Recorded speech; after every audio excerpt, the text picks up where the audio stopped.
ইয়ার ছবি দেখে আমাদের খুব পছন্দ হয়েছিল, এখন তো দেখি ছবির চেয়ে তো বেশি সুন্দর। আচ্ছা, আপনাদের যদি কোনো আপত্তি না থাকে তাহলে আমরা ওদের বিয়েটা খুব তাড়াতাড়ি সেরে ফেলতে চাই। না না, আমাদের কোনো আপত্তি নেই। তোর কোনো আপত্তি আছে মা? না মা, আমার কোনো আপত্তি নেই। মাশাআল্লাহ। বিয়ে কি হলো, তুমি এইভাবে বসে পড়লে কেন? কি করব বলো?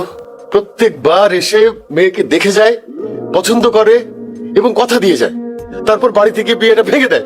এবারও? হ্যাঁ, কি হয়েছে বাবা? বলিস না মা, আমাদের পেছনে মনে হয় শত্রু লেগে গেছে। এবারও পাত্রপক্ষ তোর বিয়েটা ভেঙে দিয়েছে। চিন্তা করিস না।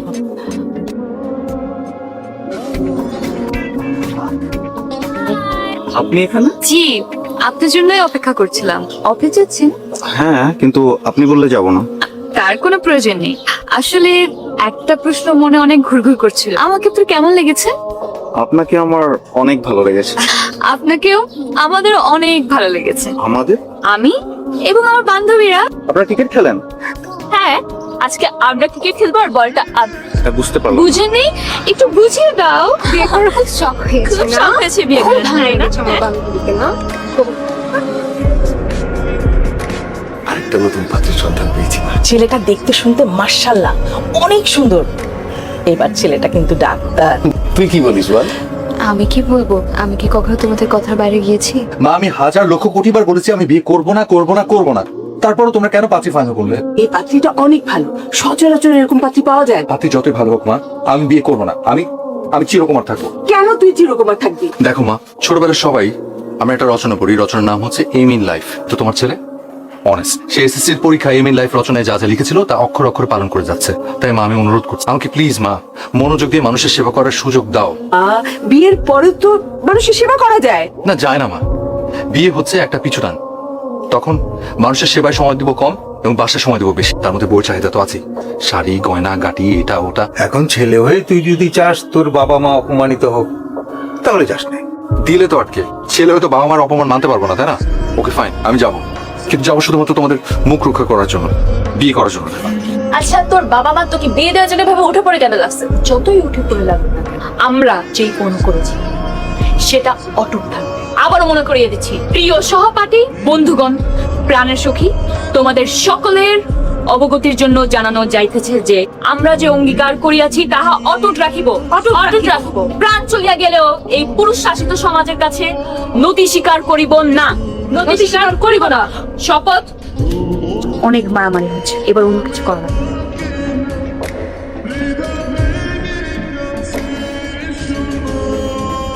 বাবা, মুখটা একটু তোল না, দেখ মেয়েটাকে মাথা গুঁজে যাচ্ছিস, মানুষ কি ভাববে? সে যা খুশি তাই ভাবুক মা, আমি তাকাবো না। আমার কথা ভেবে বাবা নো, প্লিজ। ঠিক আছে, আমি বিয়ে করবো। টাকাতে বলছি শুধু একবার টাকা।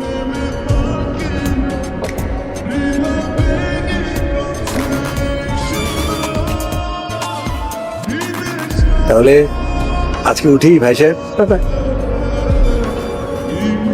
আপনার চোখ বাবা।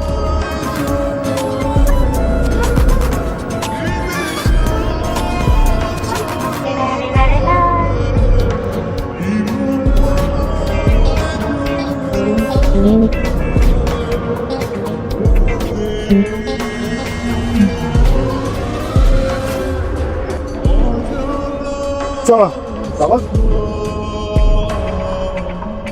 এই তাহলে আসল ঘটনা। টিম মেরে মেরে সবাইকে ভাগাইছিস, করছিস সেগুলা।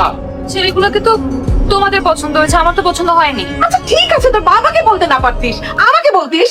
এবার যে ছেলেটা আসলো, সেই ছেলেটা তো দেখতে শুনতে ভালো, হ্যান্ডসাম, ডাক্তার। একেও তোর পছন্দ হয় নাই? না, হয়েছে তো পছন্দ। তাহলে আসলে একটু মিস্টেক হয়ে গেছে, ওরা আগের ডিরেকশন হিসেবে টিম ছুড়ে মেরে দিয়েছে। তো সত্যি আমি উপরে দৌড়ে গেছি ওদেরকে মানা করার জন্য। তাহলে ওর বাপের গায়ে মারলি কেন? ওইটাও মিস্টেক। ডিম? হ্যাঁ, তাও আবার আমার মাথায় ডিম? চেহারা দেখে তো কি সুন্দর মনে হয়, আর ভিতরে ভিতরে তো পেট নিয়ে এই বিয়ে ক্যান্সেল। এই মেয়ে বিয়ের আগে ডিম মারতে পারে, সে তো বিয়ের পরে বোম মারতে পারবে। কি বলিস সাবধান। ও আবার কি বল? হ্যাঁ, ও তো আগেই ক্যান্সেল করে দিয়েছে, ও বলেছে আর বিয়ে করবে না। না না বলেছে? না মানে এই না ওই না, না বাবা, এই না মানে হচ্ছে হ্যাঁ, আমি বিয়ে করবো মা, ওই মেয়েকে বিয়ে করবো। যে মেয়ে তোর বাবার মাথায় ডিম মেরেছে তাকে তুই বিয়ে করবি? হ্যাঁ বাবা, বাবা আমি না সারা জীবন পড়ালেখার মধ্যেই ডুবেছিলাম, তাই কোনোদিন কোনো মেয়ের দিকে চোখ তুলে তাকাইও নি, তাই প্রেম কি জিনিস আমি কোনো দিন বুঝিনি। ওর চোখের দিকে তাকিয়ে আমার সবকিছু এলোমেলো হয়ে গেছে মা। জীবনে প্রথমবারের মতো প্রেমে পড়ে গেছি বাবা। প্লিজ বাবা, আমি যদি বিয়ে করি ওই মেয়েটা কি করবো? এরকম একটা ডাকাত মেয়ের সাথে তো তোকে আমি বিয়ে দিব না। এটা এই ঘটনা ঘটার পিছনে নিশ্চয়ই কোনো কারণ আছে। শুধু শুধু একটা মেয়ে খামাকে কেন ডিম ছুটতে যাবে? নিশ্চয়ই কোনো কারণ আছে। তাছাড়া মেয়েটাকে দেখে তো মানসিক বিকারগ্রস্ত মনে হয়নি। আমি মেয়ের সাথে দেখা করতে চাই, কি কারণে এরকমটা করলো আমি সেটা জানতে চাই। ওই মেয়ের আশেপাশেও যাবি না। আমরা জেনে শুনে বাসায় একটা অ্যাটম বোম আনতে পারবো না। এই চল। আমাকে এর কারণটা বের করতেই হবে। নিশ্চয়ই কোনো না কোনো কারণ আছে। হ্যালো, হ্যালো, আমি কে? আপনি যার মাথায় ডিম মেরেছেন আমি তার ছেলে। মানে আসলে ভালো হয়েছে কল দিয়েছেন। আমি আপনাকে মনে মনে খুঁজছিলাম। আমি আপনাকে কিছু কথা বলতে চাই। শুনুন, আমিও না আপনাকে কিছু কথা জিজ্ঞেস করতে চাই। আমরা কি দেখা করতে পারি? জি অবশ্যই। আসলে আপনার সাথে দেখা করবো এটা শুনে আমার প্যারেন্টস, আমার বাবা মা ভীষণ ঘাবড়ে গেছে। বলেছে যে মেয়ে ডিম মারতে পারে সে মেয়ে নাকি বোমা মারতে পারে। কিন্তু আমি বিশ্বাস করিনি এসব। একটা বিষয় খুব জানতে ইচ্ছে করছে যে আপনি এরকম একটা ঘটনা কেন ঘটালেন বল? পৃথিবীতে এত কিছু থাকতে ডিম কেন? তাও আবার আমার বাবার মাথার উপর। আসলে টার্গেট তো আপনার বাবা ছিল না। তাহলে একটু পানি খাই। সেই আপনি আগে একটু শান্ত হন, তারপর শান্ত হয়ে ধীর স্থির হয়ে তারপর আমাকে বলেন তো আমার আসলে জানাটা খুব দরকার। আসলে হয়েছে কি, আমরা 3 বান্ধবী। আমরা শপথ নিয়েছি আমরা কখনোই বিয়ে করব না। এই পুরুষ শাসিত সমাজে কোন পুরুষের অধিকার এবং অধীনে আমরা আসবো। আমিও না ঠিক করেছিলাম জীবনে কোনোদিন বিয়ে করবো না। আমি কিন্তু বিয়ে করার জন্য যাইনি, শুধুমাত্র বাবা মার মুখ রক্ষা করার জন্য গেছিলাম। অনেক জোর করছিল এবং আমাকে বলেও ছিল যে আমার বিয়ে করতে হবে না, শুধু গেলেই চলবে। কিন্তু আমি না চোখ ফেরাতে পারছিলাম না, কেমন জানি আটকে গেছিল। নির্লজ্জের মতো আমি কোনোদিন কোনো মেয়েটিকে তাকাইনি জানেন। আমার সাথে একই জিনিস ঘটেছে। আপনাকে আমার প্রথম দেখাতেই ভালো লেগেছে। তাহলে এমন একটা কাজ কেন করলেন? আমি তো করিনি, করেছে তো আমার বান্ধবীরা। ওদেরকে আমি আগেই শিখিনি। তাহলে এই হচ্ছে ঘটনা। এখন উপায়? সত্যি কথার উপর তার কিছু না। আমি পুরো ঘটনা আমি আমার বাবা মার সাথে শেয়ার করবো। আপনি একদম চিন্তা করবেন না, তারা নিশ্চয়ই বুঝবে যে এটা শুধুমাত্র নিছক একটা ভুল বোঝাবুঝি। শুধু আপনার কাছ থেকে একটা বিষয়ে কনফার্ম হওয়ার জন্য একটা কথা জিজ্ঞেস করতে চাচ্ছি। আমাকে বিয়ে করতে কোনো আপত্তি নেই তো আপনার? না, মানুষ লজ্জা পেলে যে এত সুন্দর লাগে আমি এটাও কোনোদিন দেখিনি। ঠিক আছে, আমরা তো গেলাম, ওদেরকে এবার আসতে পারো। ওরা আসো। সত্যি বাবা, থ্যাংক ইউ। হ্যালো, হ্যালো, শুনুন একটা গুড নিউজ। আমার বাবা মা একদম কনভিন্সড। তারা আপনার বাবা মাকে ইনভাইট করেছে। তাই? জি। আমার কারণে আমার বাবা মা যদিও লজ্জিত, আমি ওদেরকে কনভিন্স করে নিয়ে আসবো। কোনো অসুবিধা নেই, আপনি আপনার বাবা মাকে নিয়ে আপনাদের একটা কনভিনিয়েন্ট টাইম আপনি চলে আসুন। আমি একটা চেয়ার এনে দাও না? আপনারা শুরু করুন। জি জি, ব্যস্ত হবেন না, আমরা নিজেরাই নিয়ে নিব। ওরা দুইজনে একটু নিজেদের মধ্যে কথা বলুন। যা বাবা, ওকে একটু নিয়ে যাও। মানে তখন নিচে চুপচাপ ছিলেন ঠিক আছে, কিন্তু এখনো কোনো কথা বলছেন না, চুপ করে থাকবেন? না মানে আমার আসলে কিছু নার্ভাস লাগছে, টেনশন কাজ করছে। আরে না না, টেনশনের কিচ্ছু নেই, এভরিথিং ইজ আন্ডার কন্ট্রোল। নিন না, শুরু করুন। জি জি। মানে আপনারা আর আমরা তো একই পরিবার। না ঠিক আছে, আমরা ঠিক আছে, সাজিয়ে শুরু করি। ডিম চা। মস্করা করেন? না না, আপনার ডিম পছন্দ করেন এই জন্য আমরা সবকিছু ডিম দিয়ে করলাম। মানে কি এসবে? আমাদের বাসায় ডেকে এনে অপমান করা এটা আপনাদের ঠিক হয়নি। আপনাদের মতো এরকম ছোট লোকের সাথে আমার মেয়ের বিয়ে আমি দেবো। মুখ সামলে কথা বলবেন।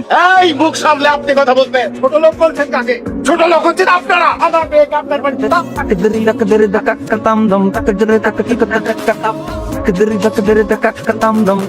এটা কি হলো? তুই কোথায় নিয়ে গেলি আমাদের? বাচ্চারা একটা ভুল করছে তাই বলে এই বুড়া বেটা, এই বেটা প্ল্যান করে আমাদের অপমান করার জন্য এই কাজটা করলো। কি বলা আছে তো? আমার সারা গায়ে ডিমের গন্ধ, আমি ডিমের গন্ধ বুঝতেই পারতেছি না। কি ভাবছে এই লোক? সে প্ল্যান করে আমাকে অপমান করছে। আমি ওকে ডিম কোথায় দিয়ে ঢুকাই দেখিস। আমি পুলিশের আইজিকে খবর দিয়ে আসবো, তাকে অ্যারেস্ট করাবো, বলে দিলাম।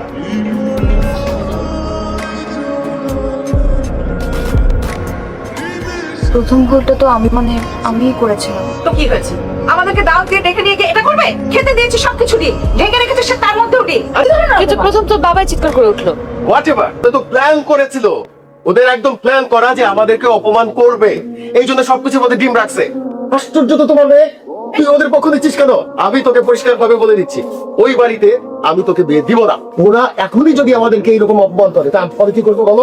আমি তোকে ওই বাড়িতে বিয়ে দিব না। বাবা, আমি তোর জন্য অন্য একটা ছেলে জোগাড় করব এবং সেই ছেলে ইঞ্জিনিয়ার হোক কি ডাক্তার হোক, ডাজন্ট ম্যাটার। হ্যালো, কি বলছেন এখন? আমি কি করবো বলেন? না না, কি বলছেন? এবার থানা পুলিশ হয়ে যাবে। আর তাছাড়া আমি তো, ডাকো না ডক্টর। শুনুন, হ্যালো জিনিয়া, হ্যালো।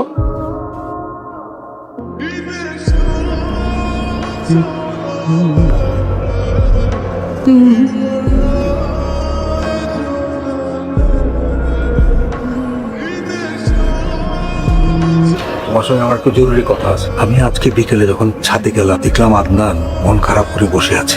আমিও কয়েকদিন থেকে খেয়াল করছি, ও সব সময় মন খারাপ করে বসে থাকে। আচ্ছা, এখন কি করা যায় বলো তো? আমি একটা কথা বলি, আমাদের ছেলেটা তো এতদিন বিয়েই করতে রাজি হয়নি, এতদিন পরে বিয়ের জন্য রাজি হয়েছে, এর মধ্যে এত কিছু ঘটে গেল। এটা তো একটা অ্যাক্সিডেন্ট, তাই না? আমরাও তো ওদের সাথে কম খারাপ ব্যবহার করি না। চলো আমরা ওদের সাথে আলাপ টালাপ করে আবার জিনিসটাকে ঠিকঠাক করে ফেলি। কি করা যায় বলো তো? ছেলে মেয়েদের জন্য বাবা মারা কত কিছু করে, জীবন পর্যন্ত দিয়ে দেয়। আমরা না হয় ছেলের জন্য এইটুকু করি, একটুই না হয় অপমান হোক। তুমি কি বলো? ঠিক আছে, সবার যাওয়ার দরকার, আমি একা একবার যাই, দেখি কি হয়। ওয়ালাইকুম সালাম। আপনি আবার হাত পিছি কেন? আবার ডিম নিয়ে আসছেন নাকি? না না ভাই, হ্যাঁ, আমি ডিম নিয়ে আসিনি। আমি এসেছি আপনার সঙ্গে আসলে ক্ষমা চাইতে আর একটু সমঝোতা করার জন্য। সমঝোতা? আপনি? ভাই সাহেব শুনেন, আসলে এই সেদিনের ঘটনাটা আসলে একটা অ্যাক্সিডেন্ট। আসলে অ্যাক্সিডেন্টটা ঘটিয়েছিল অবশ্য বাচ্চারা, আমরা বড়রা এটার মধ্যে ইন্টারফেয়ার করে তুলকামাল কাণ্ড করে ফেলি। শোনেন, এইসব বিষয়ে আর কোনো কথা হবে না। অন্য কি বলতে আসছে সেটা বইলা বিদায় হন, যান। ভাই সাহেব, আমার ছেলে নয় বিয়ে করতে চায়নি, আপনার মেয়েকে দেখি সে বিয়েতে মত দিয়েছিল। এখন দেখলাম তার মনটা খুবই খারাপ, মানে আপনার মেয়ের ওপর মন খুব খারাপ। মানে আমরা সবকিছু ভুলে যদি আবার বিয়েটা ঘটাই তাহলে আমার মনে ভালোই হয়। নদীর পানি তো গড়ায় গড়ায় বহুত দূর চলে গেছে, অনেক দেরি করে ফেলছে। আমি তো আমার মেয়ের বিয়ে ঠিক করে ফেলছি।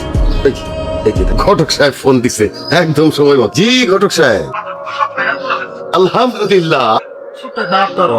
আপনার পাত্র তো ব্যারিস্টারি করতে বরদান যেতে চাইছিল, তারা যাচ্ছে আপনি নিজের মেয়ের সুখের জন্য যদি কিছু টাকা পয়সা কন্ট্রিবিউট কত? যৌতুকের নতুন মানে বাইর করছেন কন্ট্রিবিউশন নাকি? হ্যাঁ, আমার মেয়ের সুখের জন্য তো যৌতুক আমি দিতেই পারি। ঠিক আছে, আমি রাজি, কিন্তু বিয়া আজকেই হবে। জি আজকেই। আপনারা আইসা, আমি 25 লক্ষ টাকা ক্যাশ ক্রেটে ভইরা রেডি করে রাখছি। আরে ও ভাই সাহেব, ঠিক আছে ঠিক আছে, বিয়ে তো ফাইনাল। আমার মেয়ের বিয়ে আজকে রাত্রে। আপনারা দাওয়াত দিচ্ছি, পরিবার বর্গ সহ চলে আসবেন আজকে রাত্রে।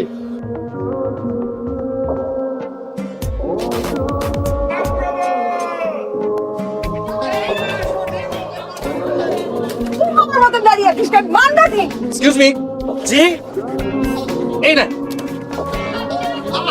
যৌতুক লোভী অবাদর বিপাচ্ছা বিপাচ্ছা।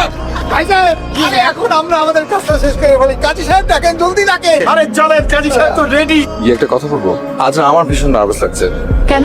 এর আগে তো কখনো কোনোদিন বিয়ে করিনি, এই তো প্রথম। দেখুন, আমার তো মনে হয় আপনি কিছুই পারেন না, সবকিছুতে নার্ভাস। সংসার কিন্তু আমি একা করছি না, সবকিছুতে আমাকে হেল্প করতে হবে, রান্না বান্না থেকে শুরু করে সবকিছুতে। আমি তো আসলে রান্না বান্না পারি না, শুধু একটা ছাড়া, কি? ডিম অমলেট।